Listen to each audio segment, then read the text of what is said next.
मेरे युवा दोस्तों, नमस्कार। फ्रेंड्स, आज मैं आप सबसे प्री के प्रश्नों के जो मूल आधार होते हैं उन पर कुछ चर्चा करने जा रहा हूं।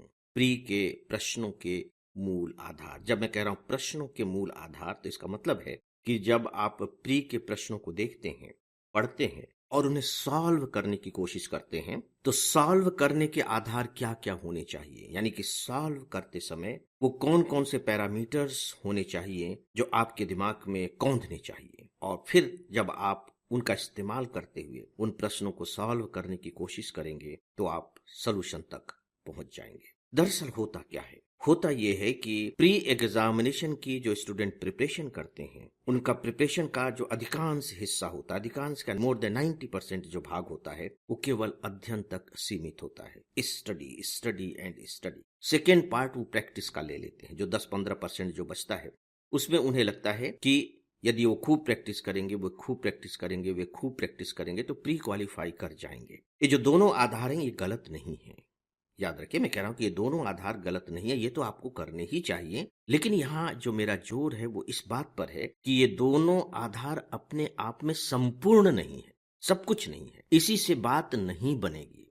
जो भी आपके टॉपर्स होते हैं और खासकर जो फर्स्ट पोजीशन पे आते हैं, जो फर्स्ट रैंक के होते हैं, उनके आप देखिए कि यूट्यूब पर कहीं आपको वीडियो मिल जाएंगे, कहीं आजकल तो बाकायदे इंस्टाग्राम वगैरह पर उनके रील्स आपको देखने को मिल जाएंगे, कुछ इंटरव्यूज मिल जाएंगे। वो क्या कहते हैं? हर एक ने ये बात कही है, प्रतिशत सबके अलग अलग हो सकते हैं, कि कम से कम 30-40% प्रश्न प्री के ऐसे होते ही होते हैं जहां आपकी पढ़ाई काम नहीं आ सकती। आपको उसके बियॉन्ड जाना पड़ेगा। लेकिन सॉल्व किए बिना बात नहीं बनेगी, क्योंकि बाकी जो 50-60% है उसमें पढ़ाई का रोल तो सबसे ज्यादा है, लेकिन सब तो बनेंगे नहीं। क्योंकि अगर उसमें से सब बन जाए तो बात खत्म हो गई। आपका स्कोर ज्यादा ज्यादा 50% अगर हो जाता है तो मान के चलिए कि आपका सिलेक्शन हो गया, लेकिन उसमें से आप सबको नहीं बना सकते। तो ये जो 30-40% जो दूसरे तरह के प्रश्न होते हैं, इन्हें आप कैसे सॉल्व करेंगे, उसी पर मैं बात करने जा रहा हूं। लेकिन इससे पहले कि मैं अपनी बात की शुरुआत करूं, मैं आप लोगों को एक बहुत ही विनम्र सूचना देना चाहूंगा। जी हाँ, विनम्र सूचना। विनम्र सूचना यह है कि जोश टॉक पर मेरे कुछ लेक्चर्स आ रहे हैं। अभी कल एक मेरा टॉक रिलीज हुआ है जोश टॉक प्लेटफॉर्म पर। मैं चाहूंगा कि यदि आपके लिए संभव हो सके, आप समय निकाल सकें, तो प्लीज इस टॉक को जरूर सुने। इसमें आपको प्रिपरेशन के जो दूसरे अंग हो सकते हैं, जो दूसरे भाग हो सकते हैं, जो दूसरे तरीके हो सकते हैं, वे जानने को मिलेंगे। इससे ठीक लगभग 3 सप्ताह पहले एक और टॉक रिलीज हुआ है जो स्टॉक प्लेटफॉर्म पर भी। मैं चाहूंगा कि आप उसे भी सुने। इन दोनों को जब आप सुनेंगे तब शायद आपको वो डायमेंशन दिखाई देगा जो आपके सिविल सर्विस एग्जामिनेशन के प्रिपरेशन को कंप्लीट करता है। वहां से फिर आप बहुत सारे ऐसे तथ्य निकाल सकेंगे अपने प्रिपरेशन को लेकर के कि नहीं, ये तो मैंने कर लिया है, लेकिन यह मुझे और करना चाहिए। चलिए, अभी हो सकता है कि उसके लिए वक्त नहीं हो। मैं नहीं चाह रहा हूं कि अभी आप अपने सिस्टम को चेंज करें। थोड़ा बहुत अगर बदल सकते हैं तो हो सकता है आपको उसका लाभ मिल जाए। लेकिन यदि आप आगे भी अपने प्रिपरेशन को जारी रखना चाहते हैं तो मैं आपको विश्वास दिलाता हूं कि ये दोनों टॉक आपके लिए बहुत ही सहायक होंगे। प्लीज इनके लिए यदि आप समय निकाल सकें तो जरूर निकालें। दोस्तों, अब मैं आता हूं सीधे सीधे आधार पर। फिलहाल जो मैंने ऑब्जर्व किया है, जो मैंने स्टडी की है, जो इसको लेकर के जो भी रिसर्च किए हैं, या जो मेरा अपना अनुभव भी रहा है, इन सबको मिलाते हुए मोटे तौर पर, संपूर्णता के साथ नहीं लेकिन मोटे तौर पर, जिससे आपका काम चल जाएगा, मैंने 5 आधार आइडेंटिफाई किए हैं। 5 मूल आधार। राइट? ये 5 मूल आधार क्या हैं? इसमें से डेफिनेटली 1-2 आधार आप जानते हैं, आप 3 आधार भी जान सकते हैं। लेकिन यदि हम सभी आधार को जान लें, या यूं कह लीजिए कि ज्यादा से ज्यादा आधारों को जान लें, बेसिस को समझ लें, तो क्या हर्ज है? क्योंकि ये जो कंपटीशन है, आप जानते हैं कि कितना नेक टू नेक फाइट वाला कंपटीशन है। पता लगा 0.1% के लिए आप चूक जाते हैं। और केवल ऐसा नहीं कि प्री के लिए चूक जाते हैं, हो सकता है कि फिर पूरी जिंदगी भर के लिए चूक जाते हैं, वो नोज। तो जो 5 आधार मैंने आइडेंटिफाई किए हैं दोस्तों, पहले मैं उन्हें बताना चाहूंगा। उसमें एक है ऑब्जर्वेशन। ऑब्जर्वेशन। सामान्य तौर पर स्टूडेंट ऑब्जर्वेशन को शामिल नहीं करते हैं। अनजाने में अगर कोई प्रश्न ऑब्जर्वेशन के आधार पर सॉल्व हो रहा है तो वो कर लेते हैं, लेकिन जब वो एग्जामिनेशन के लिए प्रिपरेशन कर रहे होते हैं तब उनके दिमाग में ऑब्जर्वेशन जैसे कोई आधार नहीं होता है कि नहीं, मुझे ऑब्जर्वेशन का भी इस्तेमाल करना है। राइट? ऑब्जर्वेशन, ये पहला आधार है। जो दूसरा आधार है वह है अनुभव, एक्सपीरियंस। इसके साथ भी वही बात है, क्योंकि स्टूडेंट का सारा जोर किताबों पर होता है, नोट्स पर होता है, लिखित सामग्री पर होता है, तो अपने अनुभवों को दरकिनार करते जाता है। जो अनुभव मिलते हैं वो आपको जीवन से मिलते हैं, आपको परिवार से मिलते हैं, आपको समाज से मिलते हैं, समस्याओं के समाधान से मिलते हैं, आसपास के वातावरण से मिलते हैं। अनुभव तो अनुभव तो आप कर रहे हैं, लेकिन जो आप अनुभव कर रहे हैं वो सतर्कता पूर्ण अनुभव नहीं है।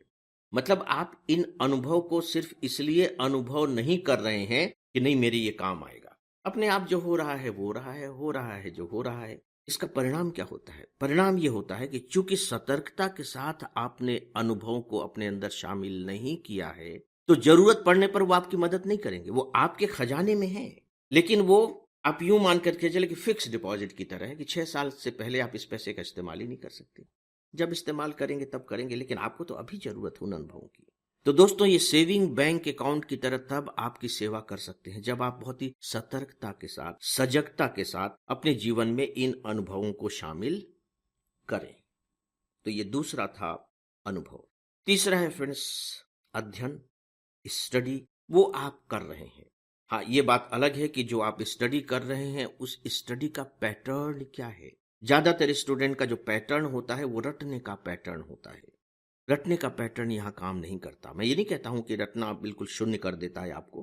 कुछ प्रश्न रटने के आधार पर आपके बन जाते हैं, लेकिन जितने प्रश्न रटने के आधार पर बनते हैं उससे आपका बेड़ा पार नहीं लगेगा। ये मुश्किल है। आपकी मदद तो वो करेंगे, लेकिन आपको सफल नहीं बना सकेंगे। तो ये तीसरा जो आधार था अध्ययन, क्योंकि आप इसके बारे में बहुत अच्छे से जानते हैं, आप इसमें लगातार लगे ही हुए हैं, तो बस यहां मैं इतना ही ऐड ऑन करना चाहूंगा कि प्लीज आप समझने की कोशिश करें, टॉपिक्स को समझें। उसका कारण यह है कि जो 4 विकल्प दिए जाते हैं, उन 4 विकल्पों में जो आपको उलझाने की कोशिश की जाती है उसे आप केवल अध्ययन के दम पर नहीं सुलझा सकते।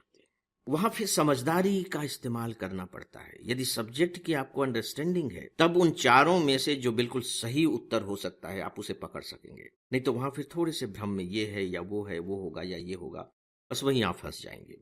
और देखिए, आपको तो 120 मिनट में 100 क्वेश्चन सॉल्व करने पड़ते हैं। मैं जनरल स्टडीज फर्स्ट पेपर की बात कर रहा हूँ। वहां भ्रम में रह करके सोचने विचारने का समय आपके पास है ही कहाँ। वहां तो सब मामला फटाफट फटाफट फटाफट का है। ये तो सच पूछे तो 20 ओवर क्रिकेट मैच से भी ज्यादा फास्ट क्रिकेट मैच है। सोचने के लिए समय ही नहीं है। इसके बाद जो चौथा है दोस्तों, वो है तर्क, लॉजिक। बहुत से प्रश्न ऐसे होते हैं कि आप यदि तर्क का इस्तेमाल करें तो बड़े आराम से आप उसे सॉल्व कर लेंगे, लेकिन यदि आप सिर्फ अध्ययन पर डिपेंड रहेंगे तो आप सॉल्व नहीं कर पाएंगे। तर्क क्या है? तर्क यह है कि जो आपने अध्ययन किया है, यहां तक कि जब आप तर्क का इस्तेमाल करते हैं तो उसमें आपके अनुभव भी शामिल हो जाते हैं, आपके ऑब्जर्वेशन भी शामिल हो जाते हैं, लेकिन मैं इन सबको शामिल करके इसे जटिल नहीं बनाना चाह रहा हूं। तर्क का मतलब है कि जो कुछ भी आपने पढ़ा है, जब आप उनके इक्वेशंस तैयार करते हैं, अच्छा ये है तो ऐसा होता होगा, वो है तो ऐसा होता होगा, नहीं ये है तो ये हुआ होगा, फिर आप ये हुआ होगा, ये होता होगा, यहां तक पहुंच जाते हैं। हो सकता है कि तर्क का इस्तेमाल करके आप इस उत्तर तक न पहुंचे, ये न कह सके कि नहीं यही होगा, लेकिन यह हुआ होगा, यह हो सकता है, ये भी एक बहुत बड़ी बात होती है। वह तब संभव होगा जब आप तर्क का इस्तेमाल करना जानते हों। तो जब आप प्रिपरेशन कर रहे हों, और यदि प्रिपरेशन करने के दौरान आप विषय को समझने की कोशिश भी कर रहे होंगे, तो कैसे विषय को समझेंगे? विषय को समझने का तरीका क्या है? तर्क, लॉजिक।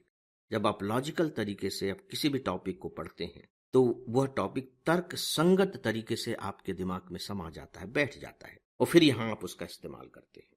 जो पांचवा और आखिरी जो आधार है वह है अनुमान, या यूं कह लीजिए इसी में मैंने शामिल कर लिया है एहसास। जब आप किसी प्रश्न को पढ़ते हैं तो पहले तो अनुमान लगाने की कोशिश करते हैं कि इनमें से कौन सा सही हो सकता है। और याद रखिए कि जब आप अनुमान लगाते हैं तो ऐसा नहीं कि वो अनुमान विशुद्ध रूप से हवा में आप लगा रहे हैं, ऐसा नहीं होता है। उसके पीछे भी दिमाग काम कर रहा होता है, बहुत सारे फैक्टर्स काम कर रहे होते हैं। हमारे दिमाग जो है ना, ये अद्भुत यंत्र है। पता नहीं कहाँ कहाँ की चीजें याद आने लगती हैं, कौन कौन से दृश्य आंखों के सामने दिमाग में उभरने लगते हैं, पता नहीं क्या क्या चीजें होती हैं। और फिर आपको लगता है यार ये सही होना चाहिए। फिर आप थोड़े सा रुकते हैं, थोड़ा सा अंदर से हिलते हैं कि अगर ये गलत हो गया तो फिर 1/3 मार्क्स इसके कट जाएंगे, माइनस मार्किंग है। तो फिर उसी समय आपको कुछ एहसास सा होता है, ऐसा नहीं यार ये तो सही होगा। याद रखिए कि जैसे ही अनुमान के बारे में आपके मन में भ्रम है और उसके बाद जैसे ही अनुभव उभरता है, आप उसे निशान लगा दीजिए।